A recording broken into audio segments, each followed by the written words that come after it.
Welcome to yet another episode of Healthy Eating with Sri. ഇന്ന് നമ്മളിവിടെ പറയാൻ പോകുന്നത് പലർക്കും അറിയാമെങ്കിലും കൂടുതൽ ആൾക്കാർക്കും അറിയാൻ സാധ്യതയില്ലാത്തൊരു റൈസിനെ പറ്റിയാണ്. നമ്മളെല്ലാവരും അരിയാഹാരം ഒരുപാട് ഇഷ്ടപ്പെടുന്നവരാണ്. ചോറും മീനും ഒക്കെ കഴിക്കാൻ ഒത്തിരി ഇഷ്ടമുള്ളവരാണ്. എന്തെങ്കിലും അസുഖത്തിൻ്റെ പേരിൽ ചോറ് ഒഴിവാക്കണമെന്ന് പറയുമ്പോൾ ഭയങ്കര സങ്കടത്തോടു കൂടി ഒഴിവാക്കുകയും കുറച്ച് ദിവസമൊക്കെ മാറി നിന്നിട്ട് വീണ്ടും ചോറ് കാണുമ്പം ആർത്തി പിടിച്ച് കഴിക്കുകയും ചെയ്യുന്ന കുറച്ച് ആൾക്കാരാണ് നമ്മളൊക്കെ. ഞാനും അങ്ങനെയൊക്കെ തന്നെയാണ്. സോ അങ്ങനെയുള്ളവർക്ക് ഒരു സന്തോഷ വാർത്തയാണ് ഈ ഒരു റൈസ്. ഈ റൈസിൻ്റെ പേരാണ് രക്തശാലി റൈസ്.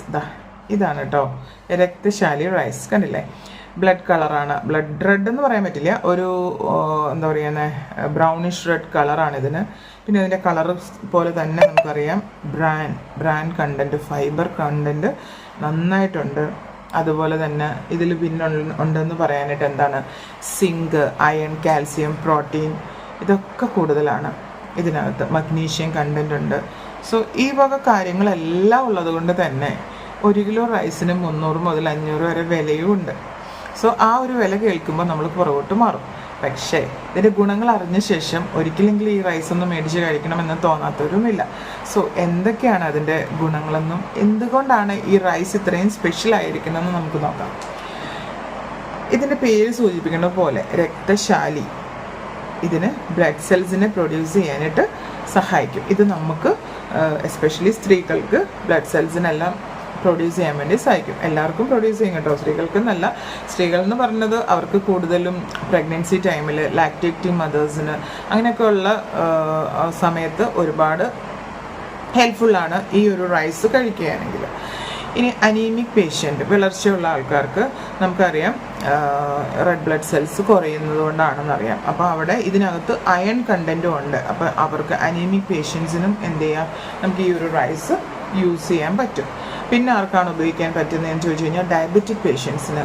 നേരത്തെ പറഞ്ഞതുപോലെ അരിയാഹാരങ്ങൾ കഴിക്കാൻ പറ്റില്ല എന്ന് പറയുമ്പോൾ അരി വേണം എന്നാഗ്രഹിക്കുന്ന ഡയബറ്റിക് പേഷ്യൻസിന് നമുക്ക് ഈ റൈസ് കൊടുക്കാം. അതുപോലെ തന്നെ നമ്മൾ എന്തെങ്കിലുമൊക്കെ അസുഖങ്ങൾ റിക്കവറി ആയിട്ട് വരുന്ന എന്തെങ്കിലുമൊക്കെ സർജിക്കൽ പ്രോസസ്സ്, എന്തെങ്കിലുമൊക്കെ അസുഖങ്ങൾ, ഇൽനസ്സിൽ നിന്ന് റിക്കവറി സ്റ്റേജിൽ നിൽക്കുന്ന ആളുകൾ, എസ്പെഷ്യലി ഓൾഡ് ഏജ്ഡ് ആയിട്ടുള്ളവർ, പ്രായമായവർക്കൊക്കെ നമ്മൾ പറയും എളുപ്പം ദഹിക്കുന്ന ഭക്ഷണം കൊടുക്കണം എന്നൊക്കെ പറയില്ലേ. അപ്പോഴും നമുക്ക് ഈ ഒരു റൈസ് പ്രിഫർ ചെയ്യാം. ഇത് അത്രയും വളരെയധികം ഒത്തിരി ഗുണങ്ങളുള്ളൊരു റൈസാണ്. ഓക്കെ, സോ ഇവിടെ നമ്മൾ പറയുമ്പോൾ എന്താണ് ഈ ഒരു റൈസിനെ മറ്റ് വൈറ്റ് റൈസിൽ നിന്ന് മാറ്റി നിർത്തുന്നതെന്ന് വെച്ചാൽ, ഫസ്റ്റ് ഓഫ് ഓൾ നമുക്കറിയാം ഇതിൻ്റെ ബ്രാൻ അല്ലെങ്കിൽ ആ തവിട് അധികമുണ്ട്, പോളിഷ്ഡ് അല്ല ഒട്ടും. അതേസമയം വൈറ്റ് റൈസ് എന്ന് പറയുമ്പോൾ പോളിഷ്ഡ് ആണ്. നമ്മൾ അതിനകത്തുള്ള കാർബോഹൈഡ്രേറ്റ് എന്ന് പറഞ്ഞാൽ റിഫൈൻഡ് ആണ്. നമ്മൾ റിഫൈൻഡ് ഓയിൽ എന്നൊക്കെ കേൾക്കില്ല, ഒരിക്കലും റിഫൈൻഡ് ഓയിൽ ഉപയോഗിക്കരുതെന്നൊക്കെ നമ്മൾ കേട്ടിട്ടുണ്ട്. അപ്പോൾ ഇവിടെ റിഫൈൻഡ് കാർബോഹൈഡ്രേറ്റ് ആണ് വൈറ്റ് റൈസിലുള്ളത്. അപ്പം ഇതിനകത്താണെങ്കിൽ കോംപ്ലെക്സ് ആണ്. കോംപ്ലെക്സ് എന്ന് പറഞ്ഞാൽ എന്താണെന്ന് ചോദിച്ചു കഴിഞ്ഞാൽ ലോ ഗ്ലൈസമിക് ഇൻഡെക്സ് എന്ന് പറയില്ലേ, എന്താ അതിനർത്ഥം? അതായത് അത് പതുക്കെ ദഹിച്ച് പതുക്കെ അതിനകത്തൊന്ന് ബ്ലഡിലോട്ട് ഷുഗർ കണ്ടന്റ് റിലീസ് ആവത്തുള്ളൂ. അതുകൊണ്ടാണ് കോംപ്ലെക്സ് കാർബോഹൈഡ്രേറ്റ് ഉള്ള ഭക്ഷണങ്ങൾ നമ്മൾ കൂടുതൽ ഈ ഡയബറ്റിക് പേഷ്യൻസ് അങ്ങനെയുള്ളവർ ഷുഗർ കൺട്രോളൊക്കെ ചെയ്യുമ്പോൾ വെയിറ്റ് കൂടാതിരിക്കാൻ വേണ്ടിയിട്ടും വെയിറ്റ് ലോസിന് വേണ്ടിയിട്ടുള്ള ഡയറ്റ് ചെയ്യുമ്പോഴൊക്കെ നമ്മൾ ലോ ഗ്ലൈസമിക് ഇൻഡെക്സ് ഉള്ള ഫുഡ്സാണ് അവർക്ക് വേണ്ടിയിട്ട് പ്ലാൻ ചെയ്യാറുള്ളത്. സോ ഇവിടെ ഈ ഒരു അരിക്ക് ഈ അരിക്ക് ആ ഒരു പ്രോപ്പർട്ടീസ് എല്ലാം ഉണ്ട്. So that is it. ഇനി സിങ്കിൻ്റെ കാര്യത്തിലേക്ക് വരുമ്പോൾ, എന്തിനാണ് സിങ്ക് നമുക്ക് ഇമ്മ്യൂണിറ്റിക്ക് വേണ്ടിയിട്ടാണ്. നമുക്കറിയാം നമുക്കൊരു അസുഖം വരുമ്പോൾ നമ്മുടെ ബോഡി ഇൻഫെക്ഷനെതിരെ ഫൈറ്റ് ചെയ്യാനായിട്ട് അല്ലേ, നമ്മുടെ ബോഡിയിൽ ഫൈറ്റേഴ്സ് ഉണ്ട്. അപ്പോൾ അതിന് നമുക്ക് സിങ്ക് അത്യാവശ്യമാണ്. ആൻഡ് ഓൾസോ ഒരു ഇൻഫെക്ഷൻ അല്ല, ഒരു മുറിവുണ്ടായി, നമ്മുടെ ഒരു വൂണ്ട് ഉണ്ടായെങ്കിൽ വൂണ്ട് ഹീലിങ്, നമുക്കറിയാം ഡയബറ്റിക് പേഷ്യൻസിന് എപ്പോഴും ഇൻഫെക്ഷൻസ്, യൂറിനറി ഇൻഫെക്ഷൻസ്, അതുപോലെ തന്നെ വൂണ്ട് ഹീലിങ് അവർക്ക് ഭയങ്കര ബുദ്ധിമുട്ടാണെന്നൊക്കെ പറയും, ഹൈ ബ്ലഡ് ഷുഗറിൻ്റെ പ്രശ്നം കൊണ്ട് തന്നെ. സോ അവർക്ക് ഇതിനകത്ത് ഹൈ സിങ്ക് കണ്ടന്റ് ഉള്ളത് കൊണ്ട് തന്നെ ഈ അരി കഴിക്കുന്നതുകൊണ്ട് ഗുണമാണ്, ദോഷമല്ല ഉണ്ടാകുന്നത്.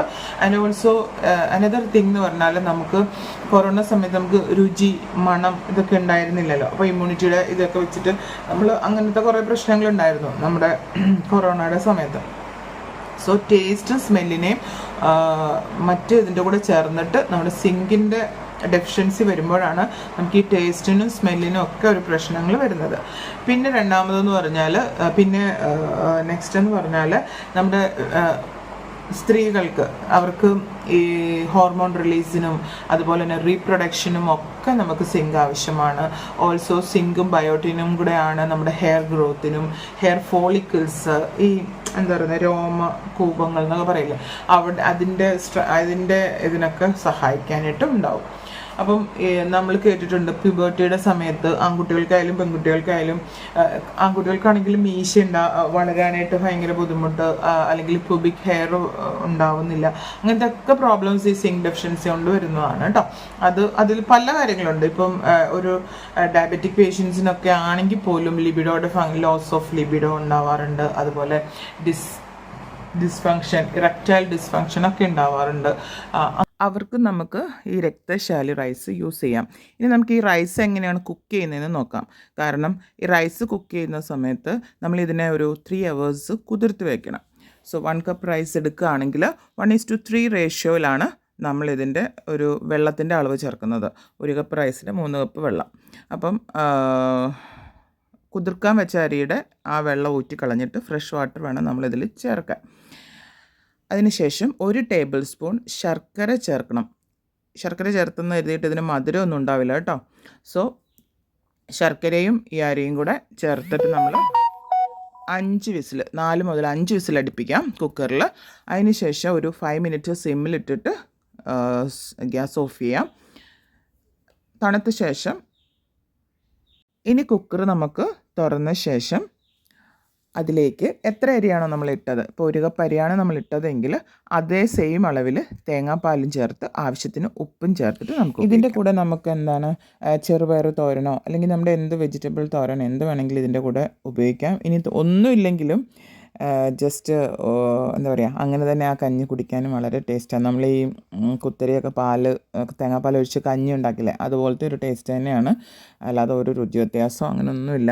വളരെ ടേസ്റ്റി ആൻഡ് വളരെ ഹെൽത്തിയാണ്.